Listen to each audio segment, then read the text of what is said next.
মুহাম্মাদুর রাসূলুল্লাহ। বন্ধু তো একজনই, হাবিবুল্লাহ। বন্ধুর ভাষায় যারা কথা বলে, কোরআনের ভাষায় যারা কথা বলে, জান্নাতের ভাষায় যারা কথা বলে। আমি তো যাওয়ার পরে ৪৫,০০০ সাহাবাদের কবর ফিলিস্তিনে। কত? এরা সব সাহাবাদের সন্তান।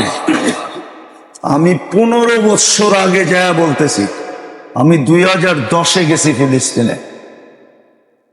আজকে ১৫ বছর হয়ে গেছে আমার যাওয়ার। ৪৫,০০০ সাহাবাদের কবর ফিলিস্তিন, দিয়ারুল আম্বিয়া, নবীদের সন্তানেরা। তারপরে তো ফেরেশতা আসে না, কোত্থেকে আসবে? মুসলমান ভুলা গেছে, ইসলাম ভুলা গেছে, দিন ভুলা গেছে, দিনদারি ভুলা গেছে। শুধু দুনিয়ার রঙে রঙিন। কে কত বেশি দুনিয়ার রঙে রঙিন হইতে পারে? হইতে থাকেন, কোনো আপত্তি নাই। আল্লাহ বলে, তোকে ইচ্ছা স্বাধীনতা দিছি আমি।